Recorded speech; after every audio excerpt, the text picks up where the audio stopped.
Good afternoon, everyone. For those who don't already know, my name is Paul Lawrence, and I'd like to welcome you to another episode of People Talk.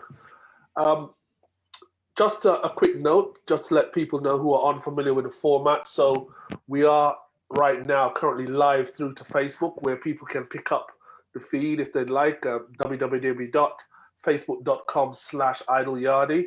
But you can also pick up the feed on Zoom. So what we've been experimenting with over the last couple of weeks is a link through to Zoom where people could come in and join the virtual audience. When you join the audience right now, unless you're one of my invited panel guests, you won't be able to unmute yourself. But panel guests will be able to unmute themselves and obviously contribute throughout the day and the session. Not day, please. No, I'm not going to be here all day. No way. Um, and I have a number of guests with me who are going to talk on a topic which they know far more about than myself. Um, and yeah, we're gonna try and delve into a topic which certainly should be of interest to every single one of us, male or female, black or white, doesn't matter. Something we should all be looking at and discussing. Um, but before I do that, I think I will do what I've always done, which is I reflect a little bit on the week that was, and just have a think about some of the topics that are certainly coming to my focus.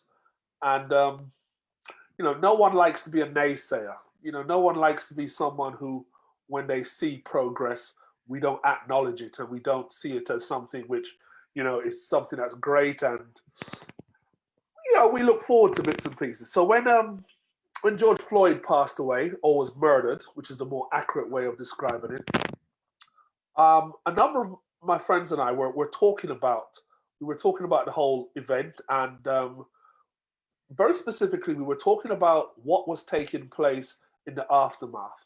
So we saw a lot of companies coming out and saying that they supported the concept of Black Lives Mattering. We saw a lot of people saying, they're going to do things differently. There's going to be a lot of change and so on. And, you know, straight up, I was one of those who kind of said, let's not get too carried away. Because, first of all, it's early days yet. And second of all, I've kind of heard this before. I've heard people say they've had their John the Baptist moment and that suddenly they were, on the road to Damascus and everything would be great and we'd be fine. But a lot of people were saying, come on, Paul, don't be so cynical. Give the situation a chance. This is great. It's a wonderful thing. Why don't you see it in that sort of context? And then last week we had the Britain's Got Talent event where those young guys from Diversity did a dance as a tribute to Black Lives Matter.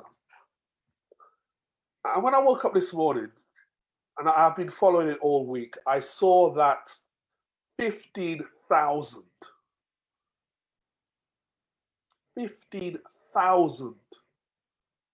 people, I won't say white people because I don't know for sure, but 15,000 people took the time out to register dissatisfaction, disagreement, annoyance with that dance.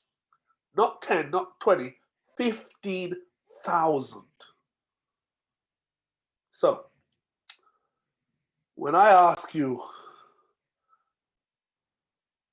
do you really think things are changing for the better?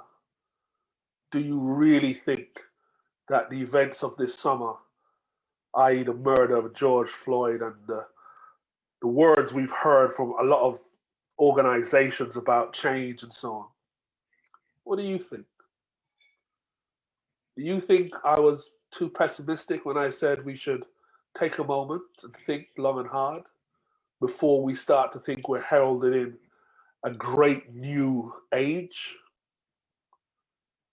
Okay, yeah, I know 15,000 is a drop when you think about the 68 million people who live in the UK. But the fact of the matter is, 15,000 people took time out of their day to register disinterest dissatisfaction, total annoyance because a group of young people did a dance in support of the statement, Black Lives Matter. We can absorb that and we can twist it around in any way, shape, or form we'd like to. But for me, it is a solid reminder of where we are and a solid reminder that very little is going to change. And I don't want to be Mr. Negative. I just want to make sure that people are prepared for what comes next. Yeah? Because at the end of the day, as Margaret Thatcher famously said, the woman's not for turning. And I have never seen a situation where people have given up power simply because we asked them nicely. Yep, it ain't gonna happen. So that's my whinge for this week.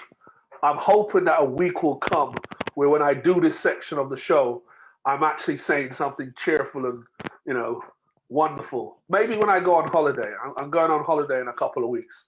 And it's a holiday. I'm going to have to take it to the UK. So maybe I'll be able to share with you guys how fantastic that was. I have a little sneaky feeling it's going to be fantastic anyway. Yeah, so that's it. But on to the matter at hand.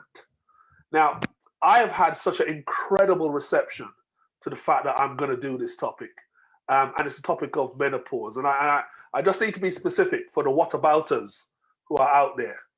When I talk about man menopause, andropause, I believe is the correct term, that's not what we're talking about this week. We are talking about the menopause which so clearly and so deeply affects such a large portion of our community, our women, and very much, as I've learned over the last couple of hours, really, the increased effect it has on people of color. Yep. So I'm really, really pleased that so many people have thought that this was a great idea. Some people said, boy, you're a bit brave, Paul. Man, I'll talk about menopause. But menopause affects men as well. Not in terms of us having menopause. That's a different topic, different week, different TV guy. But in terms of the relationships that we have with our partners, with our mothers, with our female friends, work colleagues, whatever you want to call it, there is an impact. And I thought it was a topic that needed to be spoken about. And one of the things that really fueled my desire to speak about it was the recognition that a lot of women comfortably admitted that they knew very little about it either. So it wasn't like one of those things that women talked about, they knew about, and they kept it in their little circle. It was widely acknowledged that actually knowledge about menopause tends to be something that people only seem to acquire when they bump into it. Yeah, or should I say when it runs over them. Yeah. So I'm really pleased to be doing this topic, but I'm more pleased by the level of expertise that I have with me today. I'm going to be speaking to people who work in and around the area of menopause. And one of the people in particular was recommended to me when I put it out.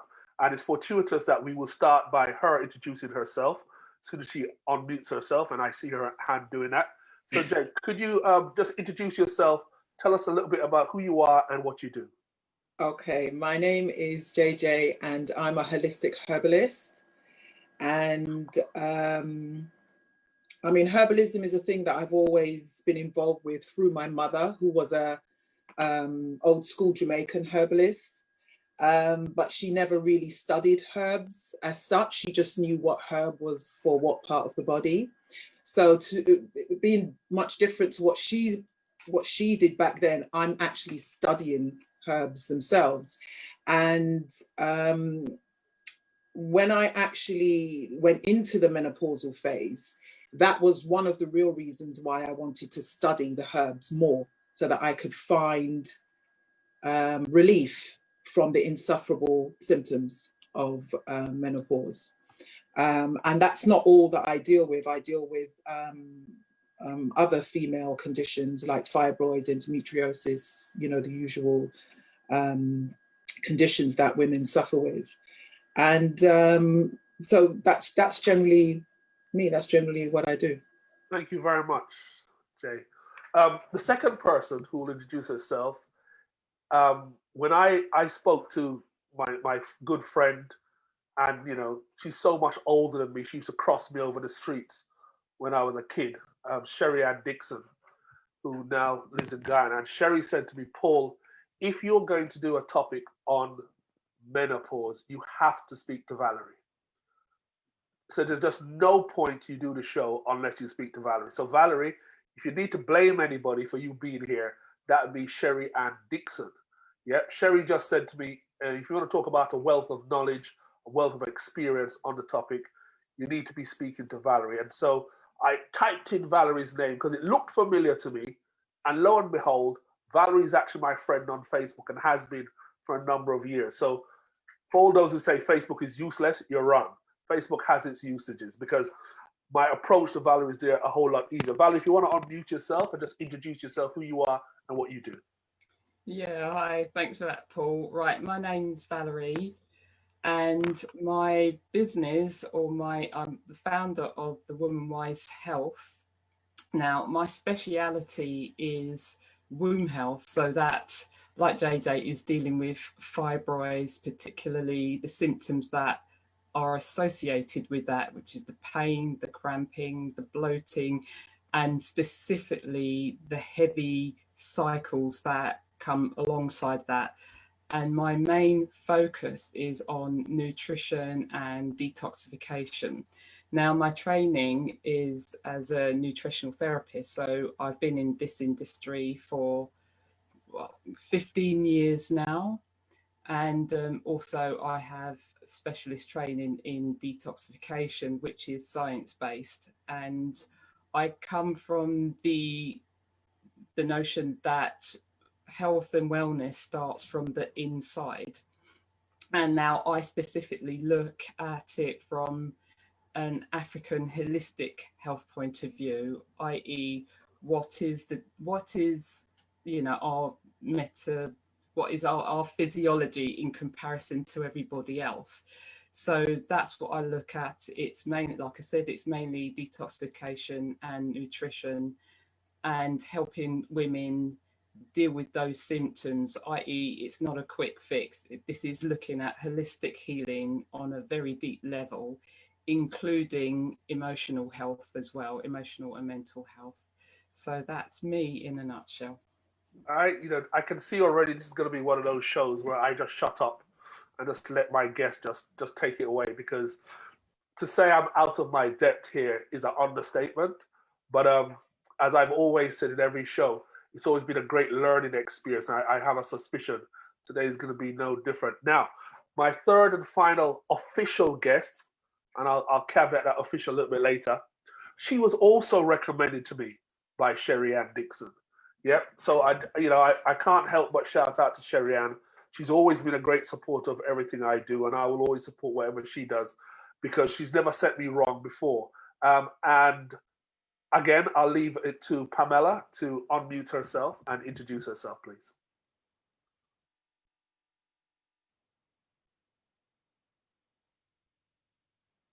No, that's the wrong one.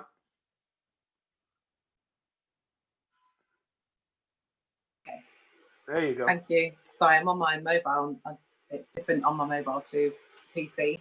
But anyway, thank you, Paul, there, the introduction. So yes, I'm Pamela Windle, and I am a women's health coach, and I've been in the health and wellness industry for over 27 years. My background is personal trainer, and I have a degree in psychology and sports science. I kind of got into the perimenopause, menopausal education, let's say, back in 2014 when my elder sister started having hot sweats, and I wanted to find out why. Obviously, I knew what it was, but I really wanted to find out what women could do about that. So that was the start of my kind of inquisitiveness of trying to understand what women can do to support themselves on this journey. And then I qualified as a women's health coach back in 2017. So when I look at a female, I look at her holistically, much like the other women do. But I look at lifestyle as well, use herbs, use targeted supplements, use functional nutrition, and also diagnostic testing. So, and then I use my psychotherapy techniques that I use as well. So I'm looking at her, what the symptoms that she's presenting with, but what is the root cause, what is out of balance in her systems that's causing her to feel the way she does, regardless of whether she is in perimenopause or postmenopause.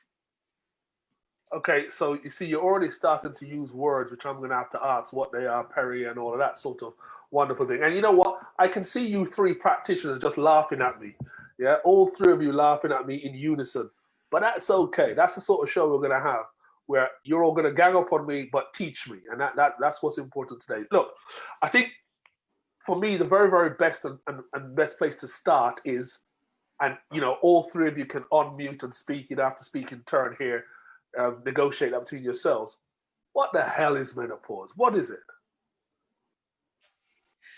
Or should I go first since I'm unmuted? But the sort of menopause is, the medical terminology of it, is the end of menstruation. And that's the end of having a period. If I'm speaking to men, they understand what it is. Yeah, so that's when a woman no longer has a period and she's no longer fertile.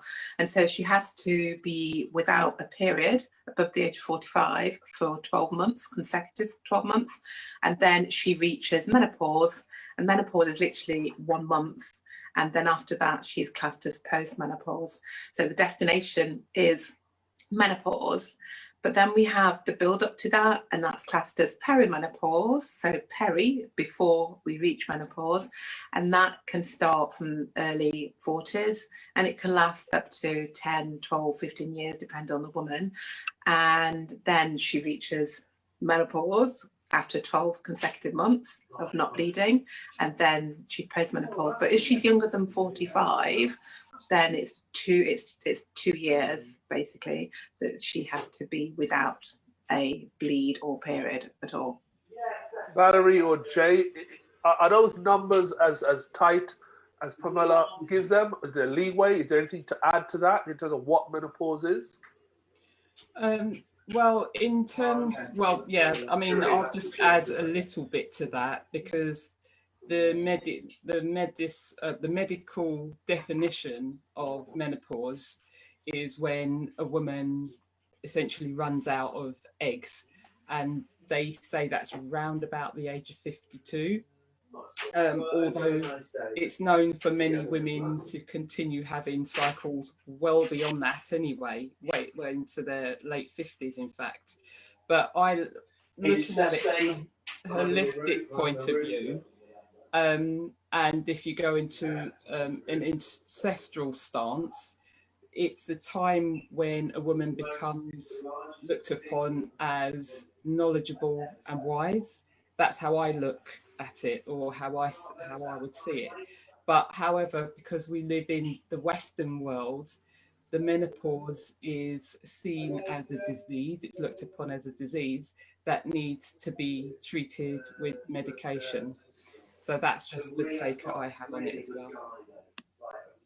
Okay, thank you. Jay, anything to add there? I agree with both Valerie and Pamela on the medical term, but I generally look at menopause as freedom for us ladies, where, you know, the menstrual cycle's over, you know, we can be free now, we can be intimate, and we don't have to be worried about whether we're going to fall pregnant. Because my mother has known ladies who thought that they had finished their periods and they were menopausal, and so, you know, they were just freely enjoying themselves and got pregnant.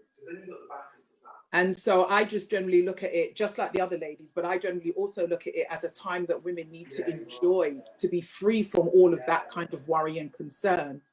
And so when we don't have a cycle, inevitably that's what it should be. But I don't generally look at the symptoms that are classed as menopausal symptoms as anything to actually do with menopause.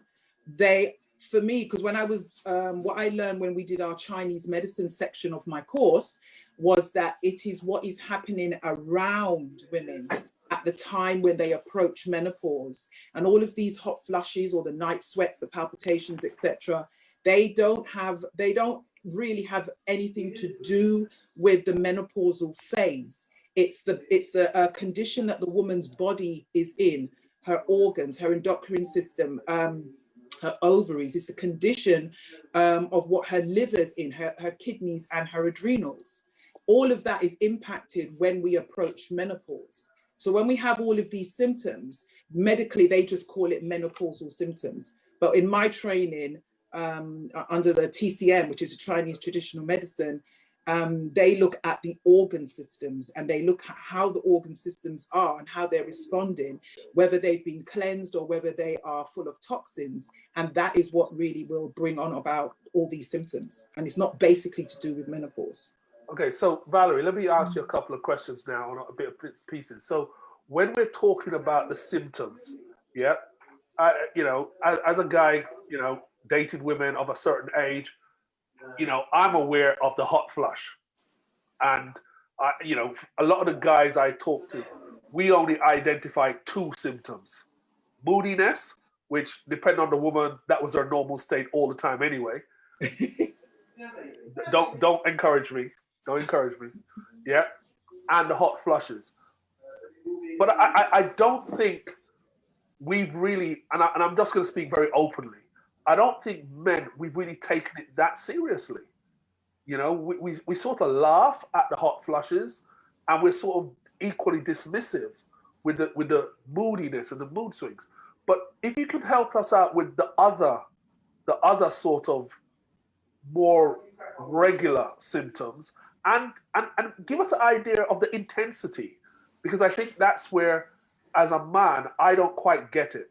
So, a hot flush, is it vastly uncomfortable? I don't know. Yeah, So, it is. Yeah, it is. yeah, It's extremely uncomfortable. And you can't skip over the hot flush, because the hot flush is major.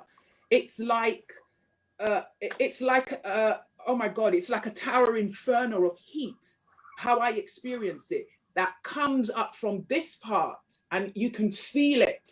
It's like an intense heat. And what it does, it's like a whoosh.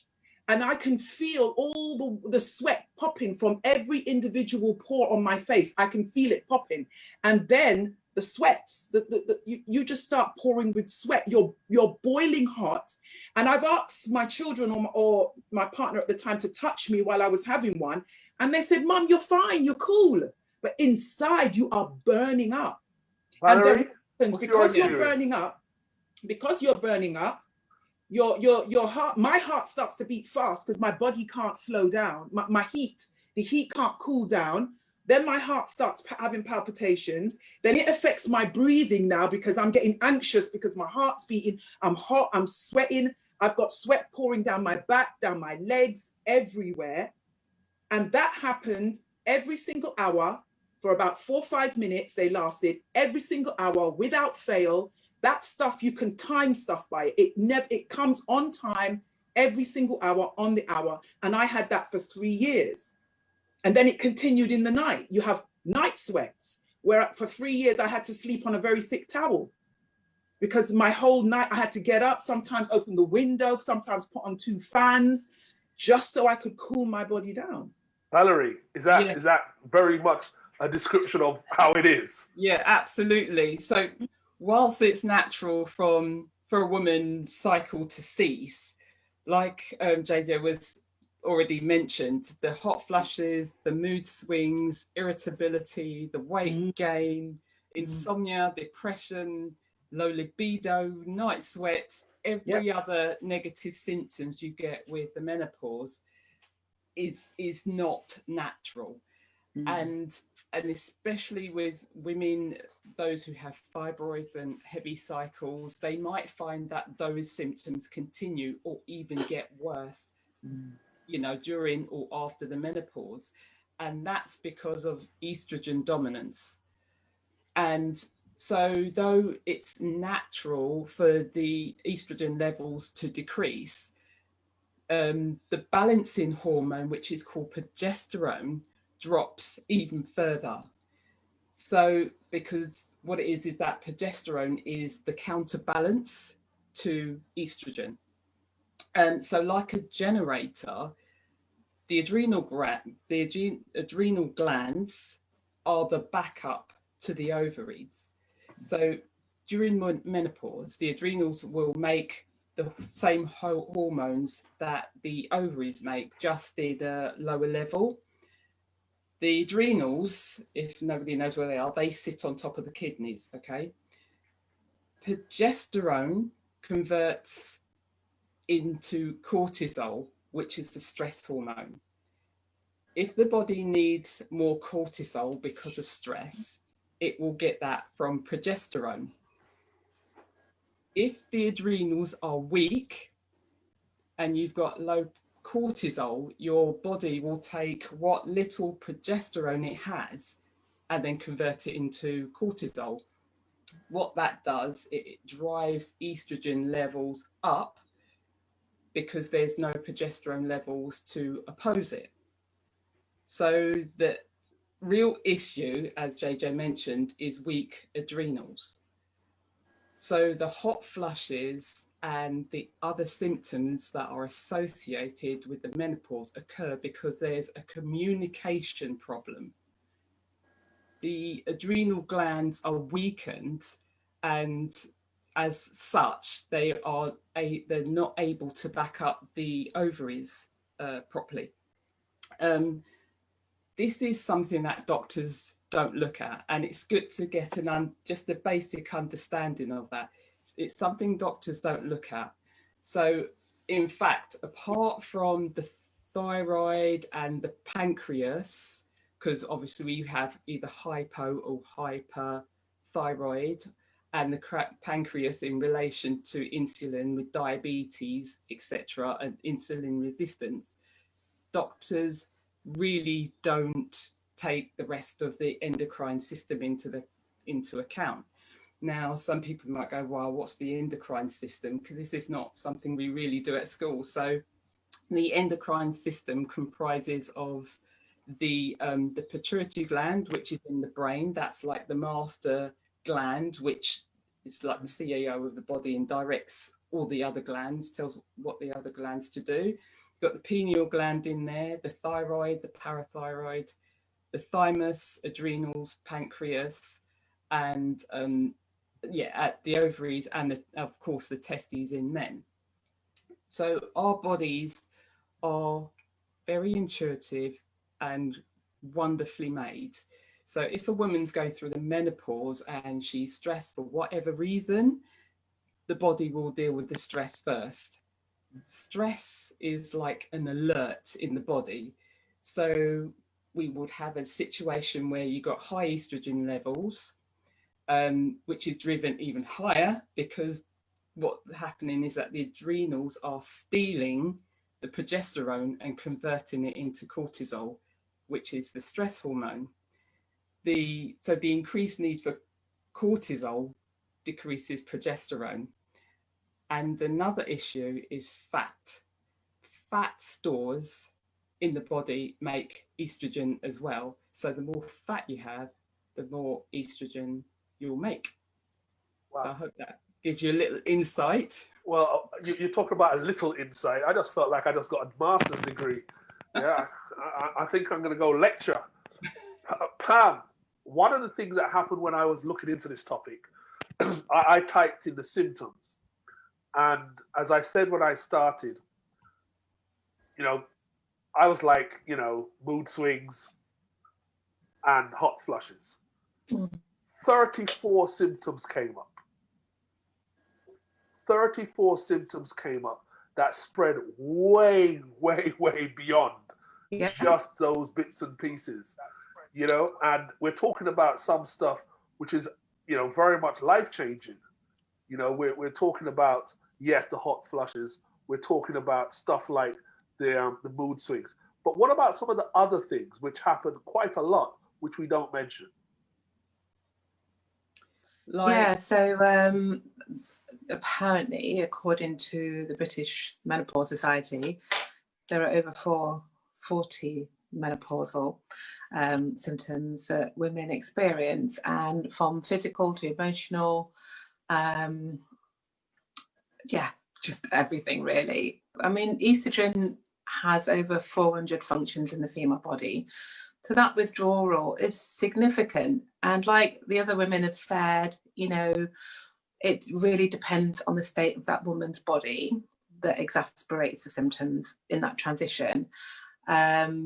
So for myself, you know, I'm in the perimenopausal years. I'm not post-menopause yet. But if you are still having a menstrual cycle, if you've not reached menopause, this is your window of opportunity to really grasp hold of your health and put some steps in place to make that transition a lot easier. And so looking at your liver health, your colon, your gallbladder health, the things you say to yourself is really important. You know, if you're constantly worrying about things that have happened in the past, or maybe something that's may have never happened, but you're still worrying about it, all of that's going to have an impact. So the symptoms are, and I don't really like to dwell on the symptoms. I'm more interested in the solutions than the symptoms. But because you asked, the symptoms range from mood swings, which is what you mentioned before, women becoming irritated, weepy 1 minute, you know, forgetfulness, brain fog, night sweats, and also sweats during the day as well, itchiness, something called electric shock that some people have mentioned as well, dryness, so dry eyes, dry vagina, maybe not feeling that libido is just waning off a little bit, problems with sleep, some problems with energy. But all of those symptoms there is a solution for. But our current medical model, the way they tell the story about menopause or postmenopause or perimenopause, whatever you want to call it, the story is that women can't do anything else but take hormone replacement. That is the story. You can't do anything else other than suffer with these symptoms or take HRT. Now, we know, the three of us on here, that there's so much we can do to support our bodies and have all those symptoms like just gone completely. Now, it really depends on that woman's life, what she ate as a baby, was she breastfed, what stresses did she go through as a young girl, you know, and did she take the contraceptive pill, how many antibiotics did she have, you know, what's her relationship like with herself, all of those little things that didn't mean anything to you when you were growing up into a young woman and having your own children, and then becoming a woman in her mid-40s and 50s, all of those things will impact you and your ability to have a healthy transition into menopause and beyond. But let me just say this, there is a solution for everything. I think, you know what, I'm looking into the chat and I'm listening to what people are saying. I'm monitoring Facebook, and I'm very, very pleased that when you said there's a solution, both Valerie and Jay nodded. They both nodded, and so we're absolutely going to come to that. But one of the reasons why I do this show is because I want to try and hopefully change people's way of thinking about things, everything that we're talking about. And so whilst it's great that we do talk about the solutions, which we're going to, I do also like to talk about other bits and pieces, because sometimes we suffer needlessly. And sometimes that catalyst that will cause us to create some sort of change in our lives, we don't even think about starting it. And with menopause, it's been my experience, for what I can see, is that because we know so little about it, because we're not taught anything about it really, except it happens, sometimes women are slipping into it and they don't even know. They don't pay any attention to it. And so that's why, for me, discussing the symptoms is so important, because there are people who are probably now on this show, nodding and realizing this could be where I'm slipping. And one of the important things that I wanted to just, any of you again, to comment on, Valerie, and then if you want to chime in on this, is about the age. Yeah, because in the little research that I've done, not only are there differences in age, and obviously there's no set morning where you're going to wake up. You know, it's my 52nd birthday, it's going to happen. Yeah, there's someone in the chat here who said she started having her hot flashes at 35. Yeah, but what I found as well, and you know, any of you can comment on this, was that it was found that statistically, Black women enter menopause earlier and remain in that whole thing longer. Yeah, but let me just say that study that you're talking about was done in 2007 in the UK, and the participants in that study, the Black participants, I think the numbers are really low. So it's not even, I wouldn't even reference that study because it is just a really poor study. There needs to be. Good thing that the study I'm talking about is from the US in 1996. Yeah. Oh, well, that's even later then. So, you know, like. Not even a study. But one of the key words that was in that study, which linked into something in and around COVID, which I also experienced, was the fact that a lot of the other studies that they looked at didn't really make a connection between the stress that different ethnicities live with throughout their life, and therefore the impact that that stress could have on things like menopause. Now, for me, that was a very big point, because what they were trying to point out, and what they pointed out quite effectively, was that stress is not just a mental thing. Stress has physical implications.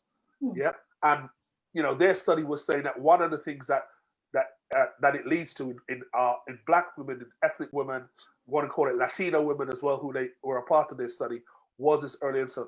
But I think it was a very important factor that what we tend to do as a race of people, we normalize our stress. We look at our stress as, well, I'm Black, I'm living in the UK, this is the way it is. And we don't realize the other impacts that it's having on us. And menopause and the severity, the intensity, the length of it is also one of the factors. But let's talk about, and Valerie, I'd like to start with you before I go to Jay.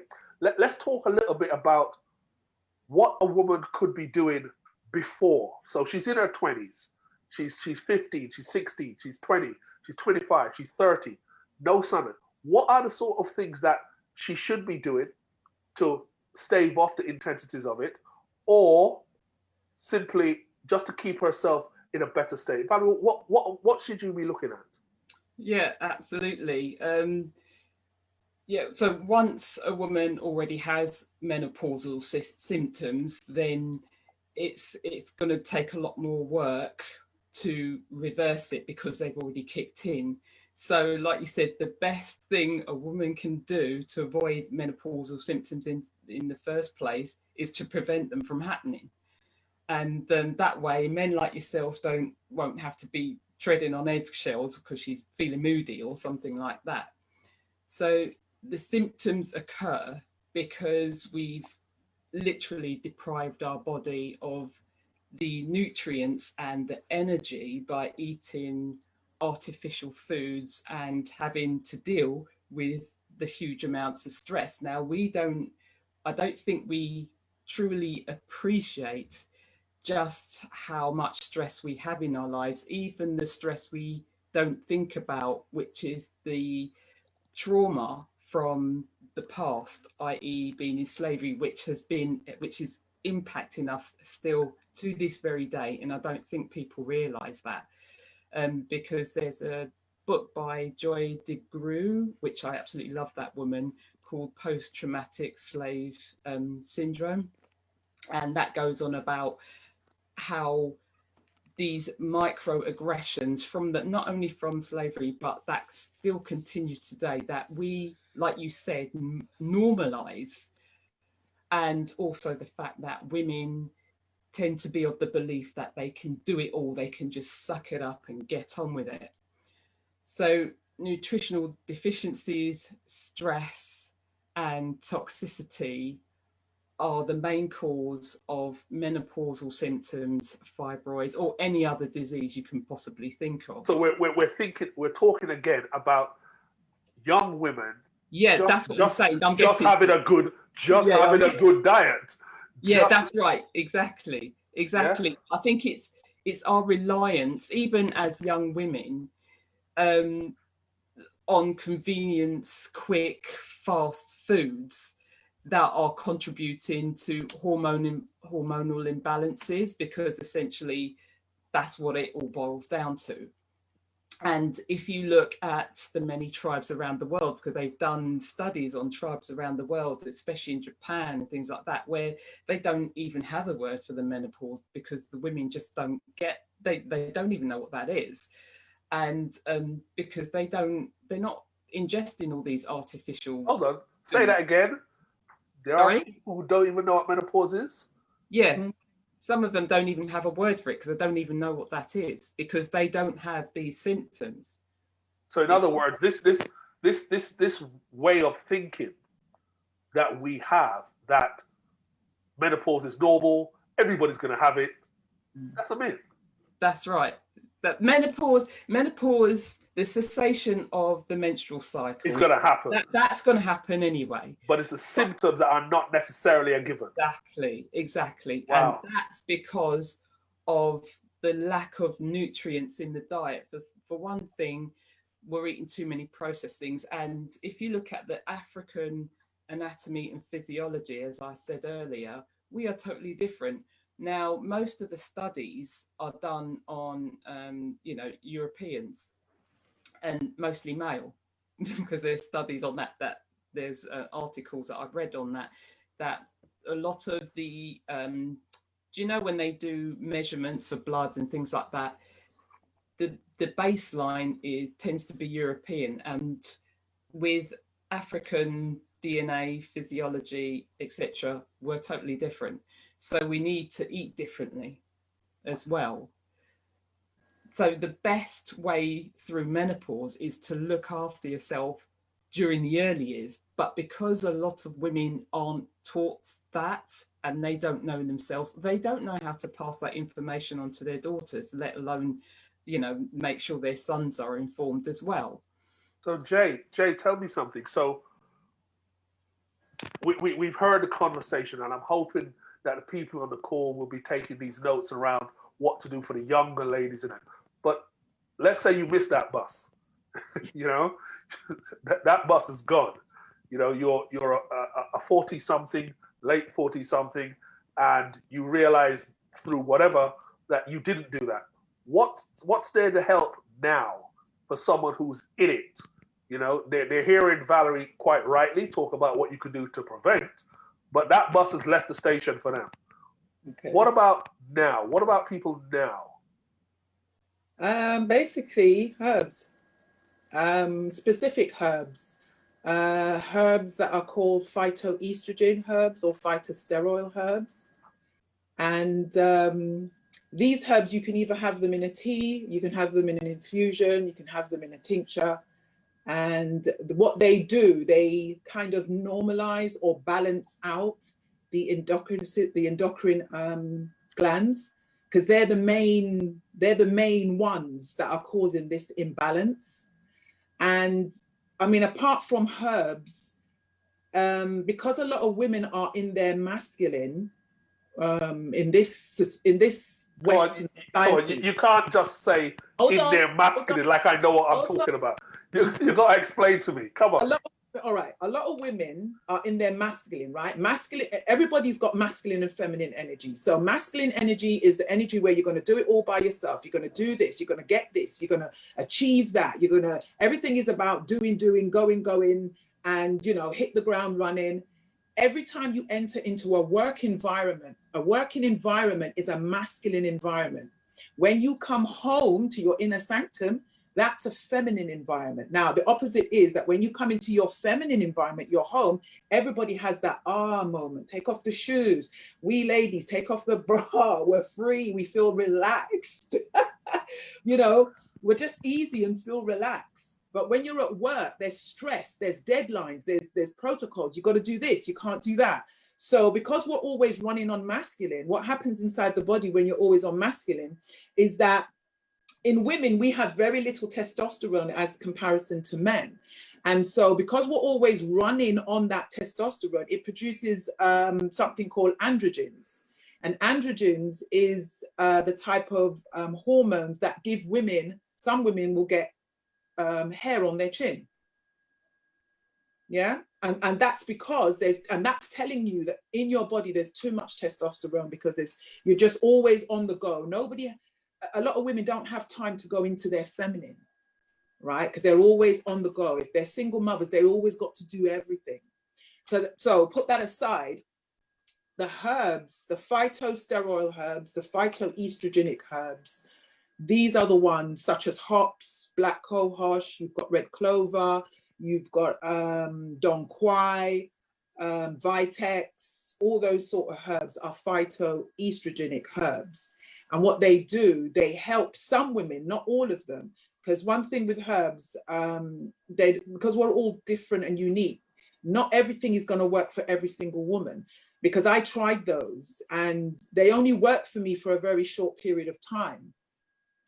And but now I no longer have these symptoms. I no longer have the hot sweats. I no longer have any of the symptoms I suffered with before. I no longer have them because I have a tonic that I take. I've taken it for about the last 5 weeks.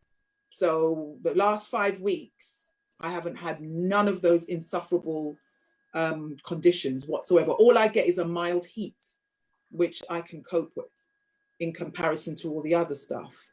And in that tonic, there's various herbs in there that seem to work for me. So what I did when I did the tonic, I gave some out as testers, and I gave them out to about 8 women to volunteer it for me. And 6 women out of the 8 said it reduced their menopausal symptoms. And there were other things other than that the tonic actually helped with. So I tell you what, I don't know what's in the tonic, but if I'm looking at Facebook right, that's about to sell out.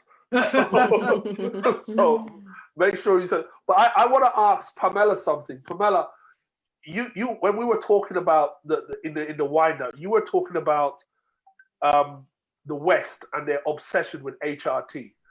I'm going to play devil's advocate. Why not? Why not HRT? Why not? Why not indeed? But I think women should know why they're taking it and the risk of they're taking it. I think with the, obviously, I'm not going to say to a woman, don't take HRT. That's not my role. A woman needs to understand why she's taking it. I think they are pro HRT because they feel that women struggle with hot sweats, and I think that's why they prescribe it, because that tends to be the biggest thing that anybody can see on the outside that's going on, this hormonal change. So everybody knows that you're sweating, everybody knows that you're having a hormonal problem or hormonal change, therefore let's just give you some HRT that will help solve that. Now, there are some benefits to that because estrogen protects our heart, it protects our bone. There's some links to dementia with the lack of estrogen. So there are some benefits to taking HRT for some women, if particularly, so I do diagnostic testing. I look at the hormones, I look at estrogen, testosterone, progesterone, your building blocks to making your sex hormones, melatonin, B12. So I look at all those through a urine test. Okay, so if a woman's coming to see me, I know exactly what's happening in her body. Now, if they are prescribing HRT to a woman that is got chronic constipation, she drinks alcohol, she smokes, she's overweight, she's already estrogen dominant because she has a really poor diet and she's having lots of chemicals through her food chain. She's also adding chemicals on her body through makeup, skincare, conditioners. She's already stressed out. She may have, as I can't remember your name, sorry, said about having high levels of testosterone, so androgens, therefore she's at risk of developing type 2 diabetes and cancer anyway, just because of that. So there's all those factors there that no GP is actually sitting down with a woman saying, are you at risk of these things? Do you have these things in your life? How's your sleep? They're not doing any of that. They're just saying, here you go, here's this pill, come back in. I mean, even the pill, because HRT is in so many different forms right now. I think you can have the gel, you can have the patch, and you can have an actual pill. The pill is the worst form of HRT. If a woman's going to take HRT, she wants to opt for the patch. But then you look at the patch, what color is a patch? It's not brown skin, it's white skin color. Yeah. So, that just makes me so angry in itself. But I think if a woman's going to take HRT, she needs to work on herself. Don't look at it as just a magic thing to take that's going to alleviate all your symptoms. Your hormones constantly change as you transition into menopause. Every decade that you go through, your hormones are constantly changing, and your liver, your colon, you have to get rid of that unwanted estrogen, because that is a risk factor developing estrogen dominant cancer. And that's why it annoys me when I hear that GPs just give out a HRT like Smarties, when they're not actually doing any groundwork with these women that are sat in the office with them and telling them what they need to do to look after themselves. And perhaps GPs don't know. Maybe that's what it is. They don't really understand. So let me ask the question. And maybe this is a question for you, Jay, because of course, your description of your tonic has raised a lot of people who are saying, great, bring it on. But, and again, let's say I'm playing devil's advocate. Where's the research? Is this anecdotal evidence that this could work, or is this something that's been researched? There's something to support it, and again, I'm very careful, because I know that Western medicine has its huge limitations, yeah, and Western medicine is its own biggest promoter, yeah, and a solution for everything.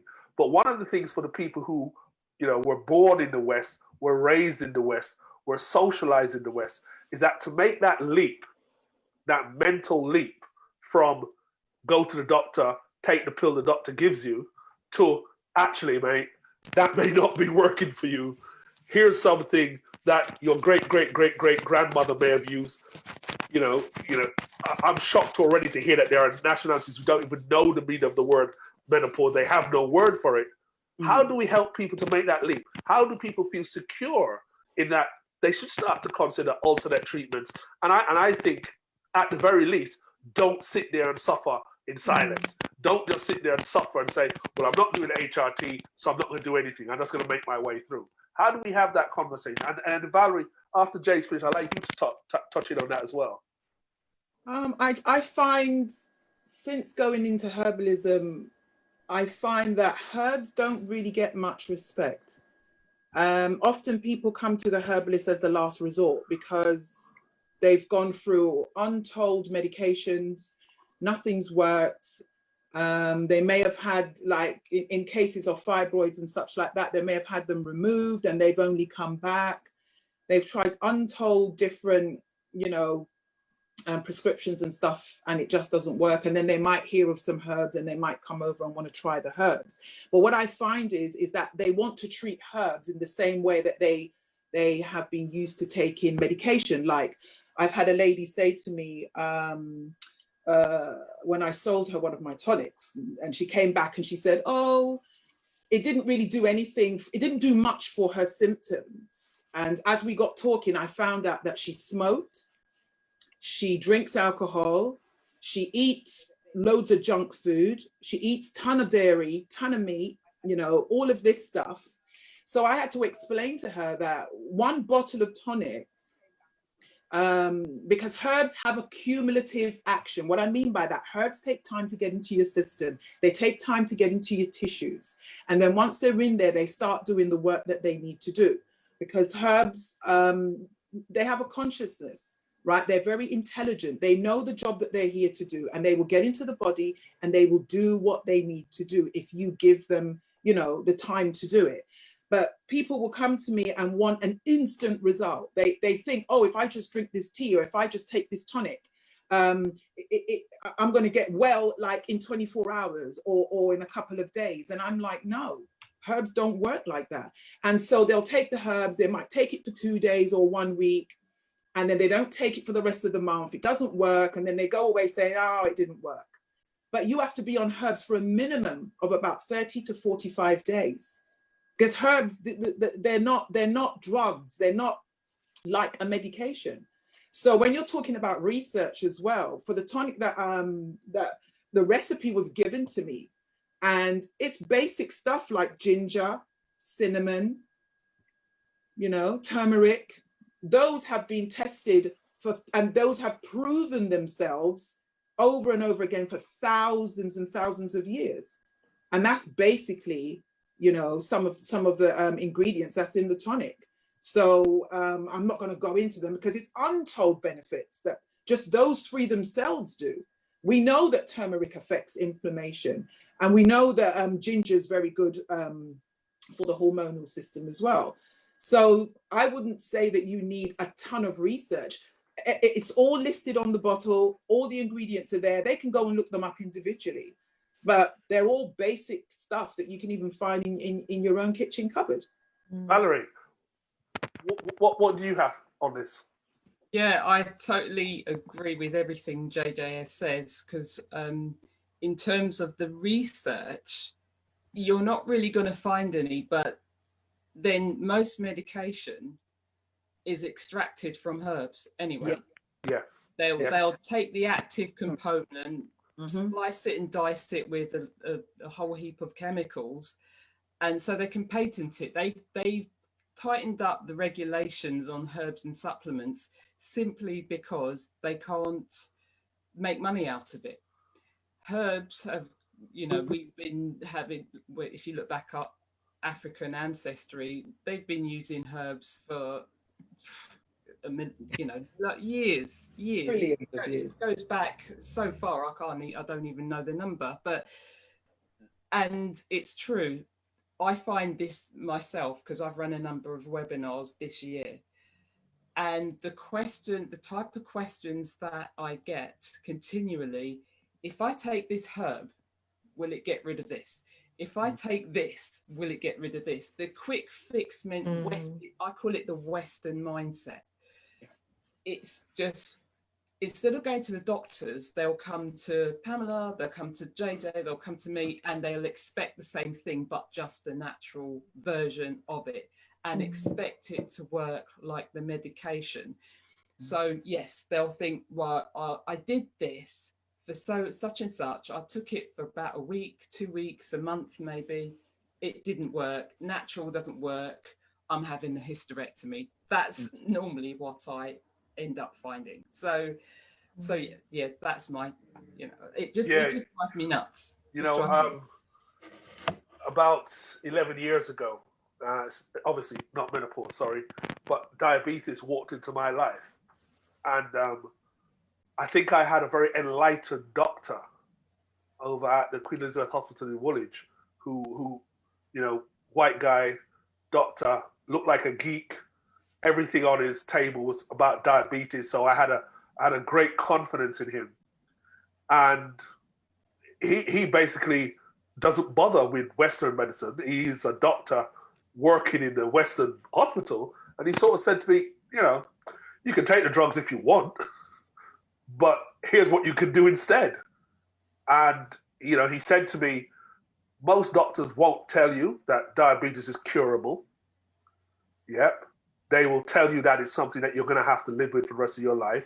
But I'm going to tell you that if we have caught it early enough, and if you do what I tell you, you can get rid of it.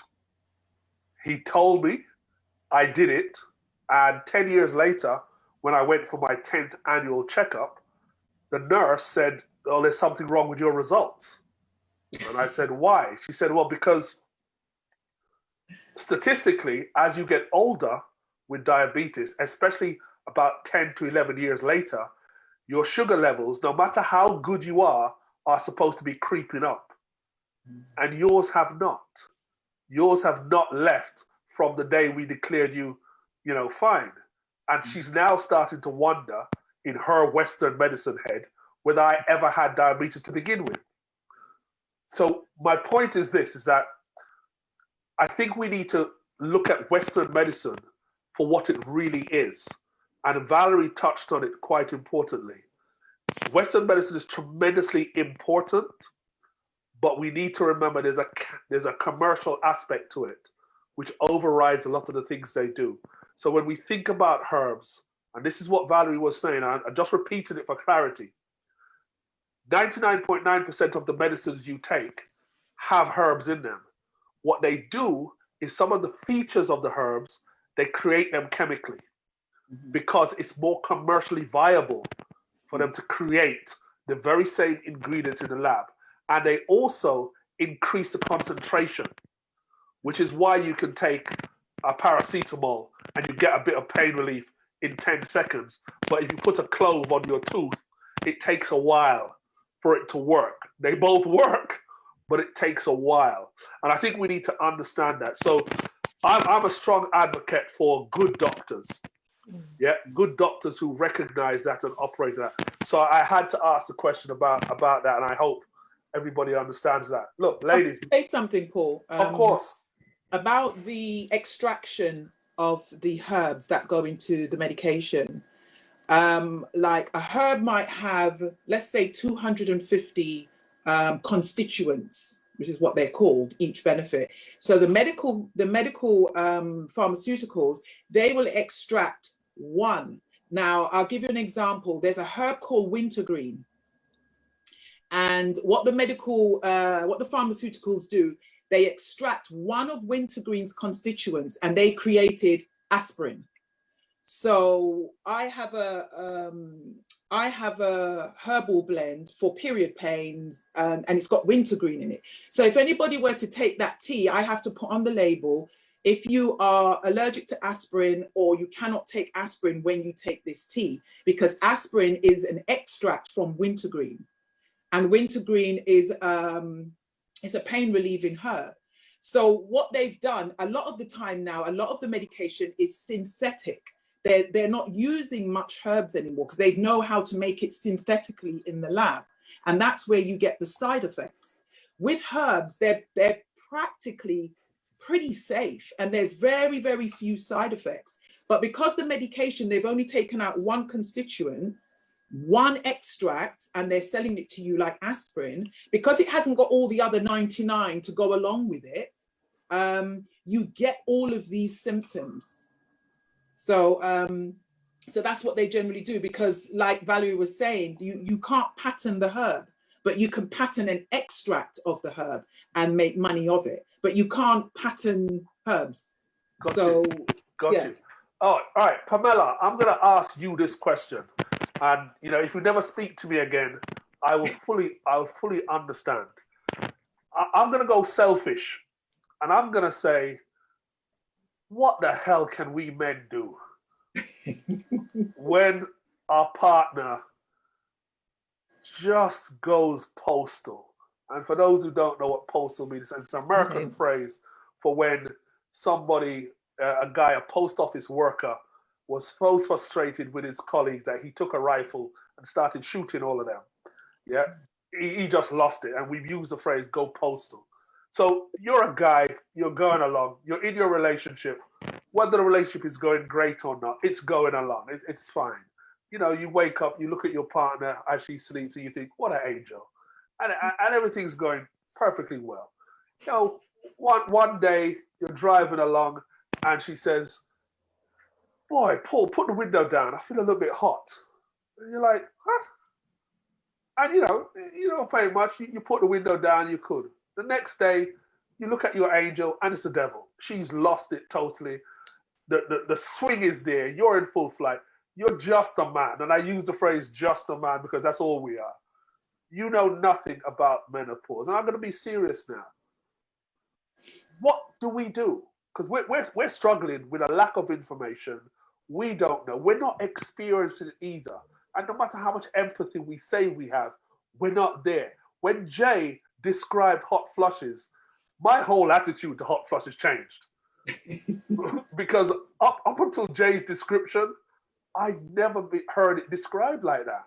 And I'm sure any other men that are on the thing would have been, whoa, I got to rethink this. What do we do?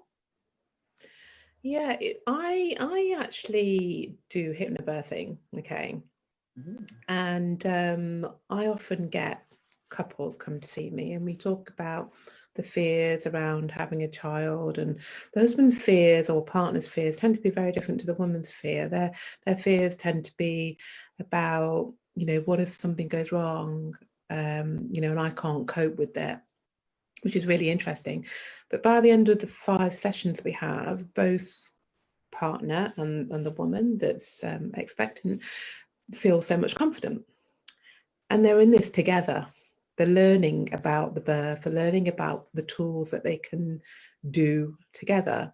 And they have an expectation from each other as well, and how he can support her when she's perhaps not feeling as confident, or where she's struggling with the sensations or pain of labor, and he's there, he's got certain tools in his bag that he can use to help her. Now, it's great and I love it, but I really feel there should be something at this phase of life where men have an education along in the same time as women do, educating at the same time. But I think the problem is that women, like you've said, don't really understand what's going on themselves. And it's so sad because we've never been taught this, you know. The research that we have is mainly on the male body, not on the female body, never mind a black female body. So women don't know the ins and outs of their menstrual cycle and aren't able to understand when things are changing before she gets to the hot sweats, before she gets to the mood swings when she feels out of control. So I think a man's role is to understand her, but in understanding her, he needs to understand what it is, which is why you're doing this, isn't it? It's understanding, absolutely. Yeah, it's understanding what are the roles of the hormones? What does estrogen mean? What effect does that have on a female body? What effect does having a withdrawal of progesterone and that imbalance of estrogen and progesterone? And if she's losing testosterone, how does that impact her? You know, men have, I think, 3 times testosterone, women have 3 times estrogen. And so can you imagine if a man was losing his estrogen over 10 years, he'd be grumpy. He'd be gaining weight around the middle. He'd perhaps maybe be depressed and angry as a result. But just because a men's menopause happens a bit later on, and it's not as severe as a female's one. But can you imagine if it started in your late 30s, you know, and your partner started having problems with you because you were so depressed or anxious, or your motivation went down. But the same happens to women, and the symptoms are much more severe. So I don't think men can do this on their own, but it has to be all of us educating women, educating the next generation of women that are coming up and the men, but also in this time, educating men. I think for a long time, the menopause, hot sweats in particularly, it's been joked about. You know, there've been cartoon caricatures out there really having a negative image of what it is to be a woman in this phase of life. And I think that for all of us to move on and understand what's going on, first of all, women need to understand it, understand what's going on in their body, and then men taking an interest, like they take an interest when you are pregnant, having a baby, a new baby coming into your life. It needs to be the same level of interest and understanding at this phase of life too. Valerie, any more advice for us men who are now just starting to upgrade our knowledge about what's going on in terms of our partners, how we support them? And you know, Pamela's words ring very true. Do your research, find out more. Is there anything you'd add to that? I think, yeah, I just agree totally with what Pamela said, because we do need to do our own research, because the research just isn't out there. I think it's important for men and women to understand each other's physiology and how it works, because, as I said before, a lot of this isn't taught in schools. So so what I find is that many people just go off and do their own research anyway. And I think that's probably the best approach, because when you do that and you know the inner workings of the body, your own as well as the opposite sex, then you're in a better position when you have children to educate them, because you can't rely on the schools to do it. And if they do it, I don't even know what they're teaching in schools nowadays. But if you can do it yourself, i.e., if you're a man and you want to know about it, there are people like us, like JJ, like Pamela, who can teach them. You know, and I'm sure there's workshops. The thing is, when there's workshops out there, it tends to be women who tend to dominate these webinars and talks and stuff, and the men are nowhere to be seen. So I don't know whether it's because they're just not interested, or they want to know and they're embarrassed to attend. I'm not quite sure, but I think we have to take it upon ourselves to educate ourselves, because nobody else is going to do it for us. I can't speak on behalf of all mankind, but what I would say is I blissfully went through the first 30, 40 years of my life not even thinking about it. So it wasn't a matter of whether I was embarrassed or not. Intellectually, I knew the word. Academically, I knew what it meant, but never spared a moment to think about the impact that it would have. Now I'm 56. It means that in my social circle, whether intimate or otherwise, the women who are in my social circle never leave home without a fan. You know, and so it's strong in my radar. You know, if I look at some of the comments in the chats, you know, people are talking about the impact that it can have in a relationship and that sort of stuff. So, Jay, before I finish, because I want to get your final closing statements from each of you, there's something that Valerie said about it not being taught in schools and she's not sure what they do to do. Why do you think, and you know, in your wrapping up, Pam, Valerie, please feel free to comment on this as well. Why do you think this sort of stuff, which is so important, is not taught in schools? But it's not important. Look, we're basically told what to think, how to, you know, what to think about women, how to see women, what women's roles are. We're generally taught to think that by society. Now, when a woman gets to menopause, well, she's over the hill now, isn't she? She's of no real interest. When a woman's fertile, there's a lot of sexuality, there's a lot of sexual innuendos, there's a lot of sexual things going on about women. So women get a lot of attention when we're fertile, when our bodies are nice and firm, and, you know, when our bodies still look very good. But as we're edging over to menopause now, you know, because when I went to the doctor for one thing or another to do with menopause, he was saying to me, well, you know, well, you're at that time in your life now, aren't you? I mean, like, because he was trying to get me on HRT, and he was like, well, you know, it will stop the hot flushes. I mean, or I could consider hysterectomy, because you don't need it anymore, do you? I mean, not at this age. So they tend to look at us like we're over the hill. We're no longer useful, because now our wombs are no longer going to be producing children. The ovaries have said bye, you know, and they tend to look at it like, oh, well, we're not really interested in menopause. There's no money poured into it. There's no real deep research done into it. So the people who have to do it is us.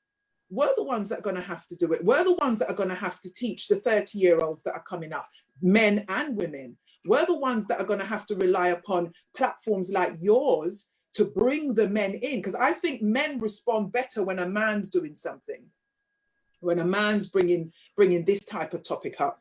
So these are the kind of things that we need to have, that we have to educate ourselves as women, because there's not much care out there about us in menopause, and men don't have much sympathy. My ex-partner didn't have much sympathy for me. You know, he was like, oh, just get over it. You know, one night I had all the windows open, 2 fans on me, you know, he's getting up moaning because he's cold, no sympathy whatsoever. I guess that's why he's ex, eh? Look, ladies, but what I hate to... is that we are the ones that have to educate everybody about this. And just to touch on something we said earlier about the Japanese women, the Asian women, the reason why they don't have much menopausal symptoms. Number one, their lifestyle isn't as stressful as the women in the West. Number two, they tend to eat a load of phytosterol and phytoestrogen foods. And that's the biggest thing. So also the gut microbiome, the liver and the adrenals and kidneys, all of those play a huge part in hot flushes and night sweats and the major components of the menopausal symptoms. That's what I've discovered. Wow. So, but I think on the education side, us ladies, we and the gentlemen, we have to be more proactive and do it ourselves. Well, look, the thing that I'm going to say now, which very disappointing from my side, is that I've been looking into the Facebook chat, and I like to think of myself as very popular with the ladies. However, this is one occasion where I really had hoped more men would turn out, and they haven't. They haven't. Yeah, they haven't turned out, and I'm not trying to lambast the men at all. I'm not trying to say anything more than the fact that when I look in the chat, I'm seeing the very same guy. Notice, not plural. Oh, guy, who I've seen almost every single week. Yeah, and I know people have busy lives. I know people have stuff to do, but I'm a little bit disappointed that on a topic that is so impactful on our lives as men, I'm not even talking about the women now, we didn't feel it was something that we wanted to hear more about. And for me, it is systematic of why we have a lot of the breakdowns we have, because we don't have information, we don't seek out information, and where information is offered, we don't even turn up. So, on that wonderfully optimistic note, I'm going to ask Pamela. You don't have to put your finger up, Pamela. This is not school.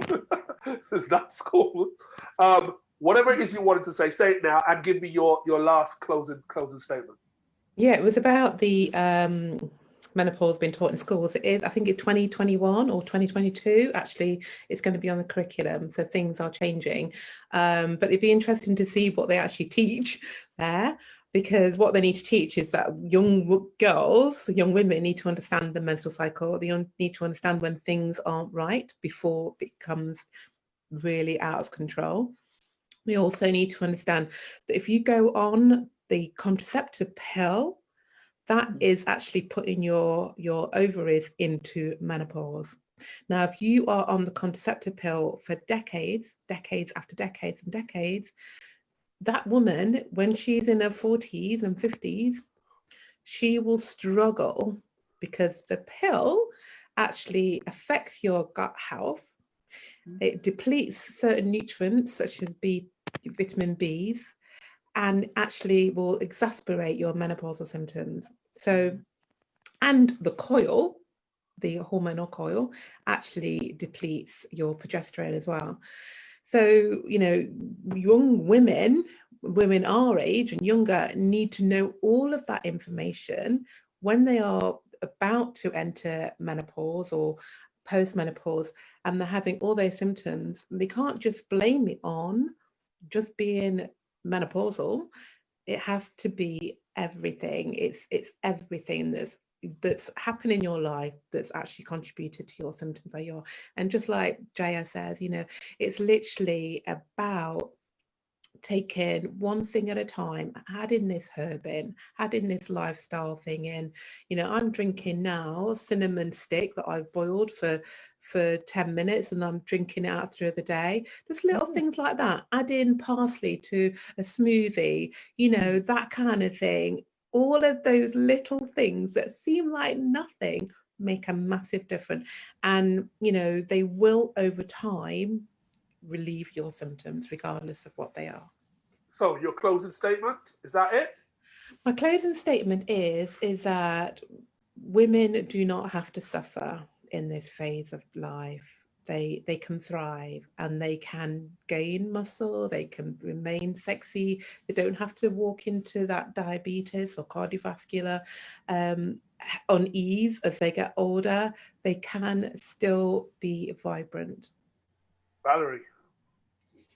Yeah, so my closing statement is for women to really take care of themselves and to get, you know, trying to work their brain around being attached to certain foods, because what I noticed is that issues that the food that are causing their menopausal symptoms are the very food that they're emotionally attached to. So they've got to check in with their emotions as well and deal with stress, because that is a fundamental part of the healing, because many women will just go for the herbs, go for the food, go whatever, but then find that they start all gung-ho and then get stuck, because once they get stressed, those emotional issues kick in and they're all going to want to reach for the chocolate biscuits, the chips, whatever it is they're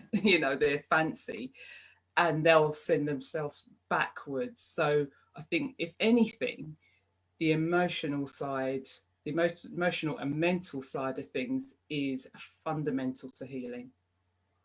Thank you so much, Valerie. And look, just for everybody who's listening in, um, my guests are normally booked for an hour. Typically, we hang around a little bit afterwards to have any questions that people haven't asked. We're going to do the same today. The guests don't have to stay. They stay if they wanna, and they can stay as long as as short as they do. So I've posted the Zoom details in the Facebook chat. If you want to join us after I disconnect from Facebook, please do. You don't have to have your camera on. You can change your name if you don't want people to know. But do not allow these three women who have so much knowledge to just disappear into the ether. Yes, I will put their contact details into the Facebook chat. But if there's a question you want to ask now, please, this is your opportunity. And kick that guy that, you know, is sitting down near to you. Send him this Zoom link. Tell him it's important. Change the title. Yeah, change the title if you want to. And get somebody to join us for the after. JJ, your closing statements, please. All I want to say is, ladies, we got to be there for each other. We've all got to band together. We've all got to come together under this sister friend kind of umbrella. And what I basically say is that I'm here to be in service for the people. That's why I'm a herbalist. And I just basically say that I'm going to touch on something that Valerie said about the food, because I find that when I am subscribing or giving herbs, and I say that you have to adjust your diet whilst you're on the herb, I get a lot of pushback. And I get a lot, and they just don't continue with it, because it's like, well, why do I have to do that? But that's the very food that is causing this symptom. So if you are on the herbs for a month, you know, take a break from it for a month, and just to experience the difference you're going to feel inside your body. So all I would basically say is that I'm here for the ladies. You know, I'm in service to the community. I'm in service to my sisters. And I don't think any woman has to suffer, because these are Mother Nature's herbs. And for every condition and ailment, there is a herb for that. As long as you kind of like give the herbs the time that they need to do their job. Thank you. Thank you so much. Look, ladies and gentlemen, again, for me, it's been a very educational and an entertaining show. I enjoy having these chats with people on topics which I know so little about. But I think it's very important that we take these opportunities not just to ask questions, but to share the information we learn. So as you know, after the show is done, I will disconnect us from Facebook. I've already said you can join us on Zoom, but the live will be on my page for at least 24 hours, after which it will be replaced by a YouTube link to the event itself. So you can always go to my YouTube channel, Black Guy Speaking, Paul Lawrence, whatever you want to do. You can find it there, and you'll be able to find a full video of the work we've done today and about 22 other videos of the show that I've been running for the last few Sundays. Share the information. Share the information. You know, you guys send me so much stuff in Facebook Messenger, so many jokes, so many memes, so many this, so many that, so many conspiracy theories, so many, you know, they're trying to kill us with this, they're trying to kill us with that. Fine. Is that the tonic? What's an advert? You need to pay me for that advert. That's wrong. Yeah, you guys can't see what I'm seeing, yeah? So just please share the video when I put the YouTube link up. By about 5, 6 tonight, the YouTube link will be up. Just share it. Share it with people just the same way that you would share a joke, a meme, a conspiracy theory. The sort of information that we've had from these ladies today is incredible. I will try to include their contact details into the description on YouTube so that you can follow up with them and you can have that conversation with them. If you can't, come to my page. I couldn't find JJ on Facebook, but Valerie's definitely on my page. I know Pamela should be on my page very soon, and we'll have the details. I'm not doing these shows because I've got nothing better to do on a Sunday. I'm doing these shows because, first and foremost, I want to learn. That's the first reason why I do all the shows I've done. Secondly, I think I can do something in terms of helping my community on these topics, and that's why I do it.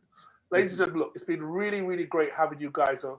Those of you who are on Zoom, hang around a little bit more. Those of you on Facebook, thank you again for joining us. Remember, it is my business, Just Tickets, JUS-Tickets, that allows me to be able to take time out from everything else and put these shows together and do them. So it ain't free. It ain't because I'm idle. It's because I want to do these things and I found a way to facilitate it. Thank you very much. Look forward to speaking to you guys on next week, Sunday at 2 p.m.